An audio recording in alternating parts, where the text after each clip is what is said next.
Michael, you're just not executive material, Brandon said, his voice carrying across the boardroom like he was announcing the weather.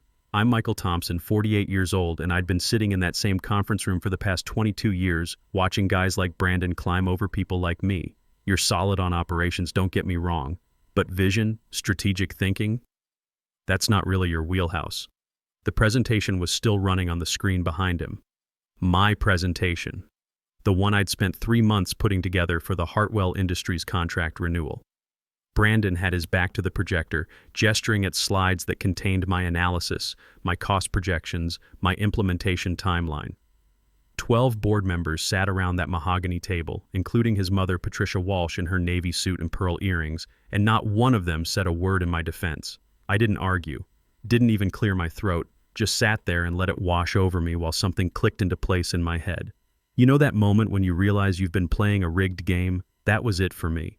22 years of showing up early, staying late, fixing problems nobody else wanted to touch. Started as a floor technician fresh out of the Navy, worked my way up through every department in this building.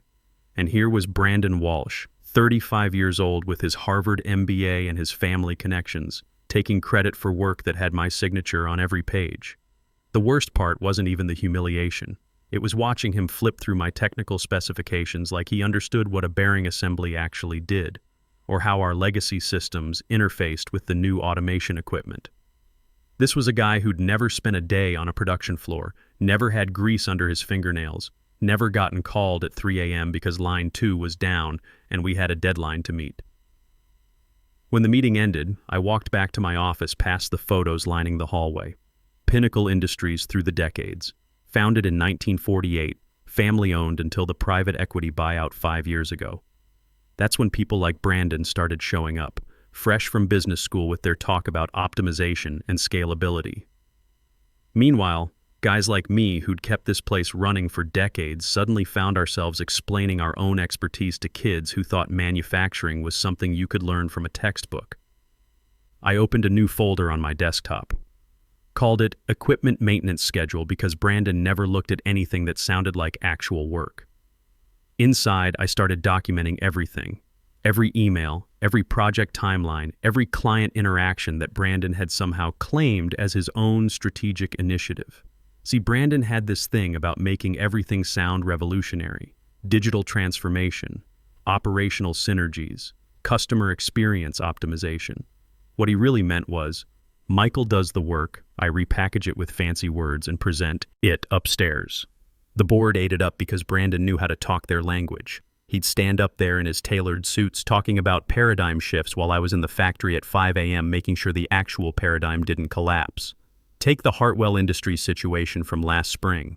Their production line went down on a Friday afternoon, custom bearings that nobody else manufactured, and they were looking at a week of lost production if we couldn't fix it. Brandon was at some leadership retreat in Colorado, posting LinkedIn updates about strategic visioning sessions. Meanwhile, I drove to Hartwell's plant with a toolbox and a laptop, spent the weekend reverse engineering their assembly process, and had them back online by Monday morning. 6 months later, Brandon presented the Hartwell turnaround to the board as an example of his crisis management leadership. Made it sound like he'd personally diagnosed the problem and implemented the solution. Never mentioned that he'd learned about it from my after-action report, or that his only contribution was forwarding my summary email to senior management with a subject line that read, "Successful client intervention per my oversight." The funny thing about being invisible for so long is you start noticing patterns, like how Brandon's innovative cost reduction strategy was actually the same process improvement plan I'd submitted 8 months earlier, or how his client retention breakthrough was built entirely on relationships I'd spent 2 decades nurturing. He'd take my quarterly reports, run them through a translator that fixed the bearing problem in line 3 into implemented predictive maintenance protocols, then present it like he'd invented preventive maintenance. I started keeping track, not because I was planning anything dramatic yet, just because I wanted to see the pattern laid out in black and white. Turns out, every major win Brandon had claimed in the past 2 years traced back to my department. Every efficiency gain, every satisfied customer, every cost saving that made its way into his PowerPoint presentations had started with me solving problems the way I'd learned in the Navy: identify the issue, develop a solution, execute the plan, document the results. That documentation habit was going to serve me well in the weeks ahead, though I didn't know it yet. The breaking point came 3 weeks after that boardroom humiliation. I was in the break room refilling my coffee when I heard Brandon talking to Carlos Rivera from finance. Carlos was one of those guys who wore expensive watches and called everyone chief, the type who'd moved over from corporate after the buyout to optimize our financial processes. They didn't notice me behind the vending machine, too busy with their conversation to pay attention to the guy in work boots. $485,000, Brandon was saying, and I could hear the smile in his voice. Plus incentive bonuses if the Hartwell deal performs like I'm projecting. Not bad for 18 months of work. Carlos whistled low. Nice bump from your current base. What's your secret, Chief? Good delegation, really. I set the vision, let the operations guys execute. That's the difference between management and leadership. You hire the right people, point them in the right direction, then take credit for the results. He laughed at his own honesty. Simple formula, but not everyone gets it. I stood there holding my empty coffee cup, listening to him describe my work like he was some kind of conductor, and I was just another instrument in his orchestra. $485,000, nearly $500,000 for a promotion based on achievements that belonged to me. The Hartwell deal he was bragging about? I'd salvaged that account single-handedly when their production line failed, and they were threatening to pull their contract. But it wasn't just Hartwell. Over the past 2 years, Brandon had systematically repackaged every major success from my department as evidence of his strategic leadership. The Morrison Steel efficiency improvements that saved them $200,000 annually. The Lakefield processing automation project that reduced their error rate by 60%. The preventive maintenance program that cut downtime across our client base by 35%. All of it traceable to initiatives I'd developed, problems I'd solved, relationships I'd built through decades of showing up and doing the work. When I got back to my office, I opened my equipment maintenance folder and started a new document, Q4 Performance Attribution. I began listing every project Brandon had claimed credit for, cross-referencing them with my original work orders, email chains, and client communications. The pattern wasn't just obvious, it was systematic. He wasn't taking credit occasionally. He was strip-mining my entire department's output and rebranding it as his strategic vision. This wasn't about hurt feelings anymore. This was about a guy getting promoted to VP of Operations based on stolen work, while I stayed stuck at the same level despite doing the actual heavy lifting. And if he made VP, that would put him in charge of the entire operations division, including my department. The thought of reporting to someone who'd built his career on my accomplishments made my stomach turn. I didn't get angry. Anger would have been useless. Instead, I got methodical, started making copies of everything, email threads showing my direct communication with clients, project files with my digital signature and timestamps, performance metrics that trace back to my process improvements. I even started recording some of my client calls, documenting conversations where plant managers specifically requested my involvement on upcoming projects. The more I dug, the clearer the theft became. Brandon had a system. He'd wait for my quarterly reports, then cherry-pick the most impressive results for his monthly presentations to senior management. My detailed technical summaries became his strategic insights. My client feedback became evidence of his relationship management excellence. My cost savings became proof of his operational efficiency initiatives. But he made mistakes. Corporate types always do when they try to steal technical work. Like the time he presented my bearing replacement protocol as his predictive maintenance innovation, except he mispronounced 3 technical terms and confused hydraulic systems with pneumatic ones. Or when he claimed credit for solving the Morrison Steel quality control issues, but couldn't explain the root cause analysis when the plant manager asked follow-up questions during a site visit. That's when I realized something important. Brandon didn't actually understand the work he was stealing. He understood PowerPoint presentations and buzzword bingo, but he had no idea how manufacturing operations actually functioned, which meant if I ever decided to leave, he'd be exposed pretty quickly. All those client relationships he claimed to manage, they were built on my technical expertise and 2 decades of reliability. The efficiency improvements he took credit for, they required ongoing maintenance and adjustment that he couldn't provide. I started thinking about Keith Banner, the recruiter I'd met at the manufacturing expo last year. We'd exchanged business cards, had a brief conversation about industry trends. He worked for Apex Manufacturing, Pinnacle's biggest regional competitor. Family-owned company with a solid reputation and old-school values about promoting from within. The kind of place that appreciated experience over MBA credentials. During my lunch break that day, I looked up Apex online. Their senior leadership team was full of guys with backgrounds like mine, people who'd started on the floor and worked their way up through actual expertise rather than corporate politics. Their CEO had been with the company for 30 years, started as a maintenance technician. Their VP of operations was a former plant manager who still kept his hard hat in his office. I found Keith's contact information and sent a brief email. Nothing dramatic, just a note saying I'd been thinking about our conversation and wondered if he had time for coffee sometime. Professional networking, the kind of thing people in our industry did all the time. He responded within 2 hours. Michael, good to hear from you. Actually been hoping we'd reconnect. We've got some opportunities opening up that might interest someone with your background. Free for lunch Thursday? I was free for lunch Thursday. Very free. That night, I went through my files again, this time with a different purpose. Instead of just documenting Brandon's theft, I started cataloging my own value. 22 years of client relationships, technical expertise that couldn't be learned in business school, a track record of solving problems that saved companies hundreds of thousands of dollars. For the first time in months, I slept well. Thursday's lunch meeting with Keith Banner took place at Murphy's Steakhouse, a no-nonsense place downtown where guys in our industry went to talk business. Keith was already there when I arrived, sitting at a corner table with his back to the wall. Old habit from years of recruiting. Always want to see who's coming through the door. Michael, he said, standing to shake hands. Good to see you again. You look like a man with something on his mind.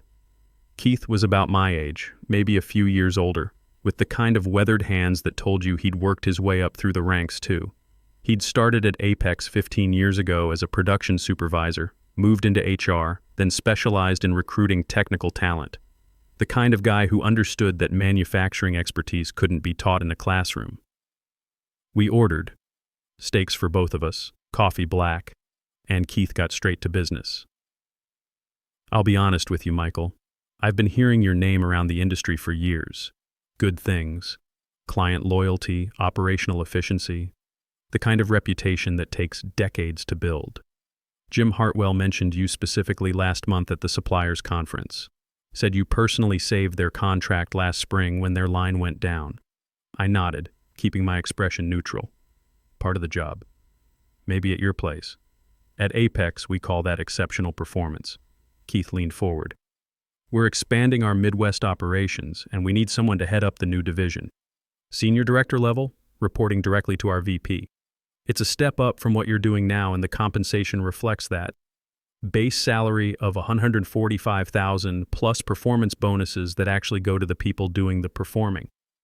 The number was $20,000 more than my current salary, but what caught my attention was the respect in his voice. When was the last time someone at Pinnacle had talked to me like my experience mattered?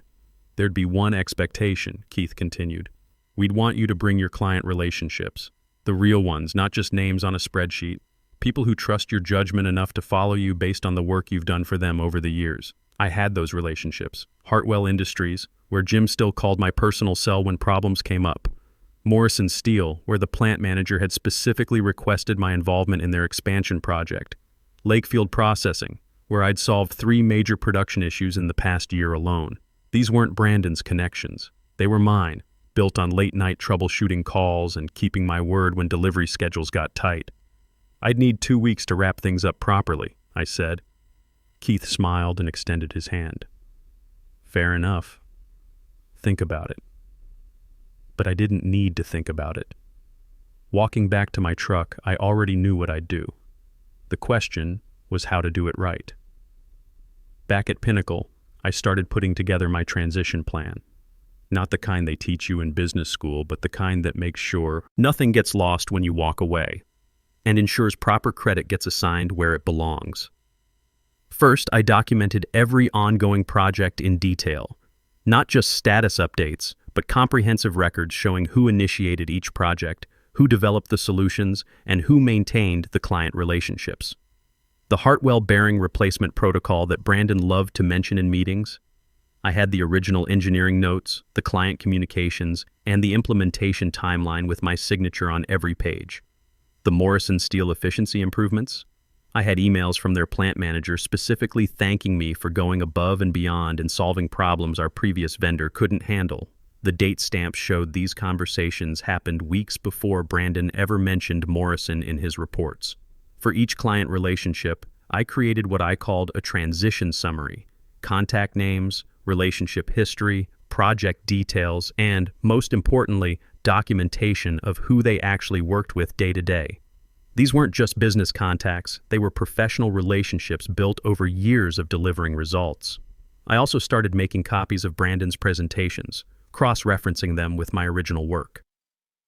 The pattern was even clearer when laid out systematically. Every strategic initiative he'd claimed credit for traced back to projects I'd initiated, developed, and implemented. He was like a corporate parasite feeding off work he couldn't have done himself. But I was careful. Everything I copied was my own work product or communications where I was a primary participant. Nothing confidential, nothing that would violate any actual agreements. Just documentation of who did what, when they did it, and how the results were achieved. Janet Cole from compliance stopped by my office that Friday afternoon. Janet was one of the few people in the building who understood both the technical side and the business side of what we did. She'd started in quality control, moved into regulatory affairs, and now handled internal audits and process documentation. "Michael, got a minute?" she said, closing the door behind her. "I've been reviewing some of the project attribution reports for the board, and I'm seeing some inconsistencies. Mind if I ask you a few questions about the Hartwell situation?" I gestured to the chair across from my desk. "What would you like to know?" According to Brandon's summary, he led the crisis response team and personally managed the client relationship throughout the emergency. But when I look at the actual documentation, all the technical work orders have your signature. All the client communications show your email address. The thank you letter from Hartwell is addressed to you personally. I kept my voice level. "The documentation should speak for itself, Janet," she nodded slowly. "That's what I'm thinking too." "Michael, between you and me, there are questions being raised about some of these project reports. The board wants accurate attribution, especially with promotion decisions coming up." After she left, I sat back in my chair and looked out at the production floor through my office window. 22 years in this building. I knew every piece of equipment down there, every process, every potential failure point. I'd trained half the supervisors, mentored dozens of technicians, solved thousands of problems that kept this place running. And none of that would matter if Brandon got promoted. He'd take credit for everything I'd built, everything I'd accomplished, everything I'd earned through 2 decades of showing up and doing the work. Time to make my move. Monday morning, I walked into Diana Foster's office with a manila folder and a resignation letter. Diana had been with Pinnacle for almost as long as I had, worked her way up from secretary to HR director through the same kind of steady competence that used to matter here. She was one of the few people left who remembered what this company used to be like. "This is unexpected, Michael," she said, scanning my 2-week notice. "Any particular reason for the timing?" "New opportunity. Better fit for my skill set and experience level." She nodded, then opened the folder I'd placed on her desk. Inside was my transition documentation, 47 pages of detailed project histories, client relationship summaries, and what I called attribution clarifications. Every major achievement Brandon had claimed in the past 2 years laid out with timestamps, email chains, and supporting documentation that showed who actually did the work. Diana's eyebrows went up as she flipped through the pages. "This is very thorough, Michael. We appreciate the professionalism. Just want to make sure nothing falls through the cracks during the transition." An hour later, I was back at my desk when Brandon appeared in my doorway. His face had gone pale, and he was holding a printout of my resignation letter like it might bite him. "Mike, what's this about?" "If it's about the VP position, I'm sure we can discuss other opportunities within the company."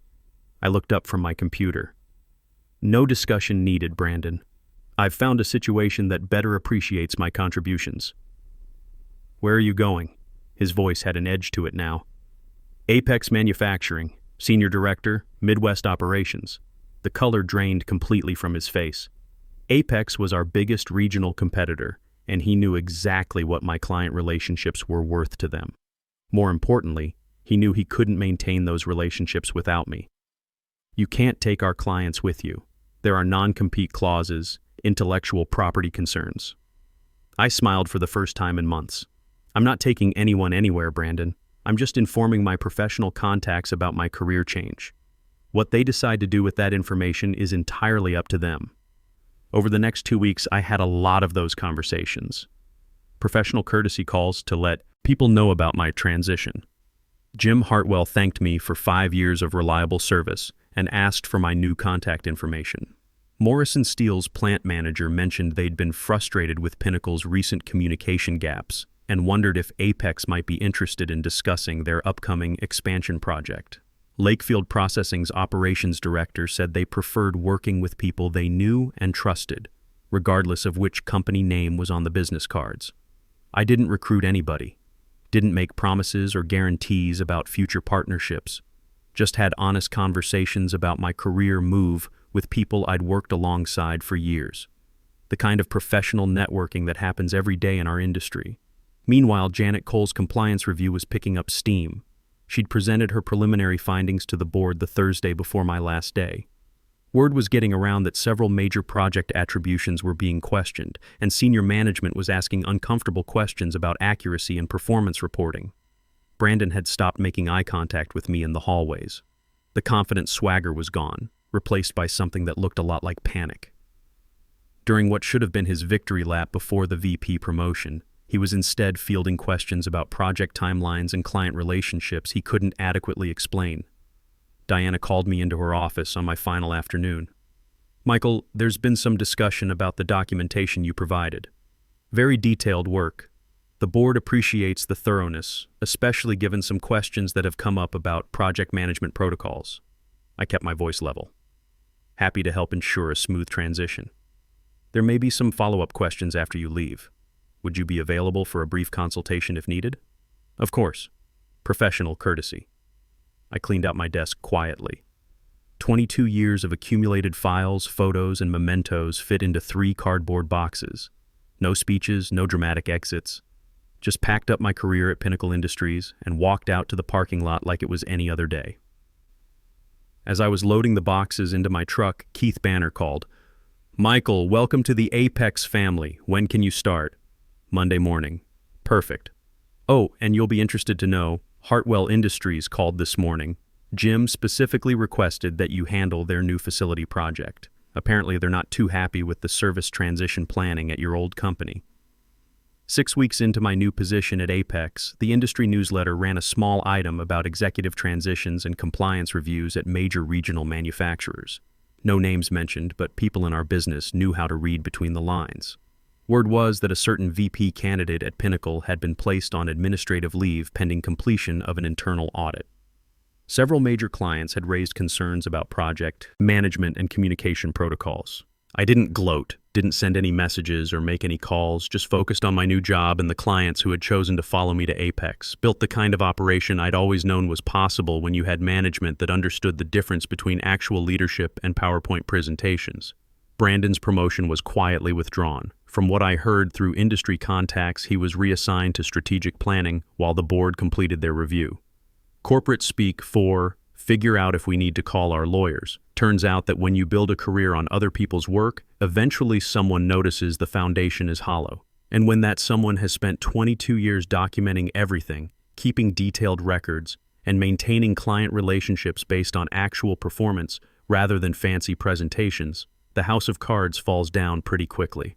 These days, I sleep well. Apex appreciates what I bring to the table. My clients get the service they expect, and somewhere across town, a 35-year-old MBA is probably learning that vision without execution is just expensive daydreaming. Sometimes the best revenge is simply letting people see who's really been doing the work all along.